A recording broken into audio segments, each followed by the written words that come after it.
Hello and welcome back to episode 2 of Paleo Park. Today we are drawing Styracosaurus, which is one of my favourite ceratopsids. I've had a lot of fun with this one. I really like the end result of it. Right now I tried to do it with no reference, which was a mistake. So eventually I did go in with reference and fix a lot of the head there, because I am aware that head is pretty bad. So yeah, I got ceratopsids have always been very hard for me. There's never been a point where I've been able to draw ceratopsid easily, which is a bit of a shame because they're quite cool. Yeah.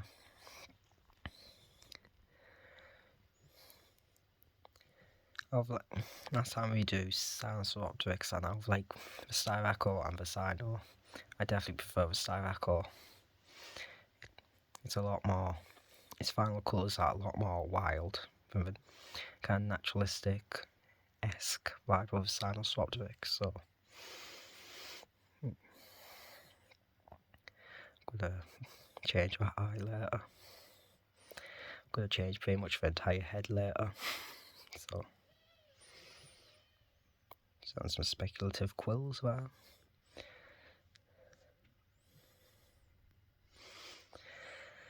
And yeah, I'm not sure what else to say. You can see now I'm going in, changing the head a lot to actually make it look nice. There you go, adding its large horns on the back there. And there's one thing I get really find quite hard is actually the beak of ceratopsids. I just find it very weird and like difficult. So I don't know what it is, because like they have quite large beaks, but they've got that little bit between the like big horn and the beak. It's kind of like a weird shape as well, I think.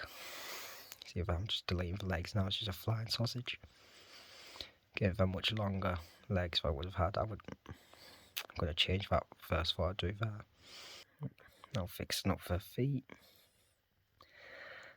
Styracosaurus are very, like, it's definitely one of my favourite ceratopsids. I think like after seeing it in Dead Sounds Dinosauria, I've always kind of loved it since.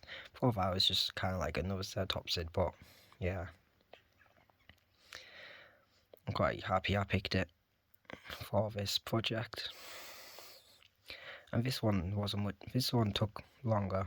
I think it's probably about like 15 minutes longer than the Styracosaurus, but that's probably because of the anatomy. Because the Styracosaurus was a lot simpler than this. This is much more, like, yeah. It's not really that much more ambitious. Like, I did like the Sino lying down whilst this one's standing up, you know. I think it's not that, it's a pretty basic pose for the Styraco, but I think it's really well. You can see I'm decided to go for a blue colour scheme, which I've done before for ceratopsids.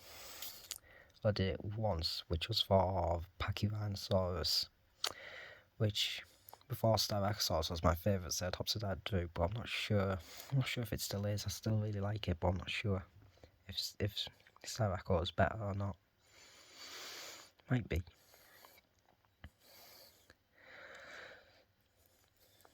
Yeah. So yeah, I don't go too crazy on the actual like base colour. We're going for like a base blue, of course, and then we'll be doing padding on top.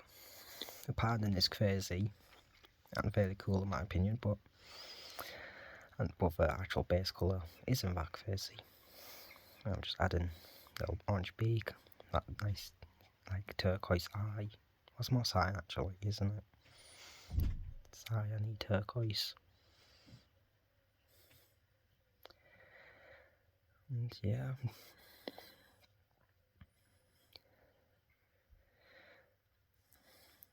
So yeah, then all the shading now. And yeah, I'm going for this like warm against cool sort of vibe to really like contrast the pan, and adding some striping on the horns. I think I did actually a really good job on the like overall shape of it. I think this is probably the best I've done on the shape of a ceratopsid, which like the last one I thought of that when I did Pachyrhinosaurus as well. So yeah, I guess I'm getting better. If it's actually when I decided that the shading was actually going to become part of the pan, which I wasn't really thinking of. But yeah, I need to get more creative with my panings, I think. And that's definitely done it, because I don't think I've done anything like that.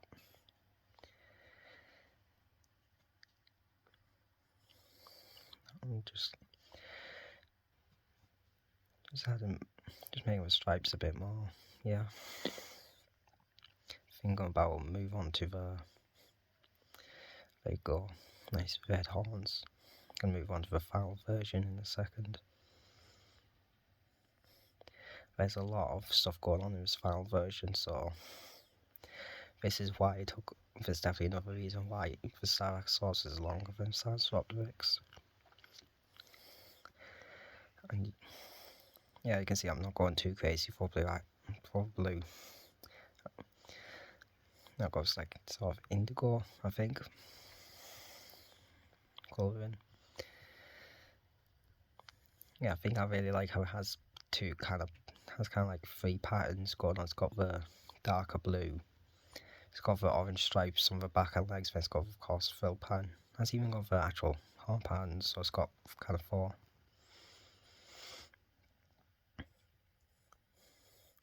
Yeah, I do think I could go back to the second version of it, because the jump between the second version and third version was a bit too extreme. See, I'm even adding a bit of pink there.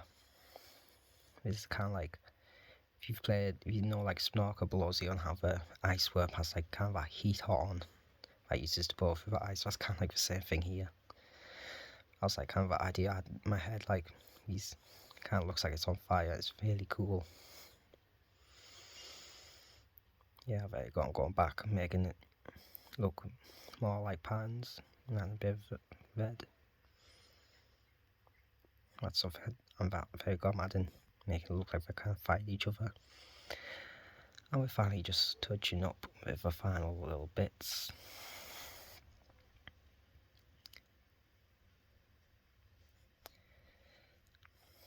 And these were actually quite like, yeah, putting like those little images there quite small, because these things are quite awkward. Anyway, Styracosaurus easily, definitely my top 5 I've drawn so far. In Paleo Park, I've got, like, I know it's only episode 2, but I've got like over 40 that I've drawn before I decided to start the series, so yeah, I love it. And I'll see you next, which we are going to be drawing Styracosaurus.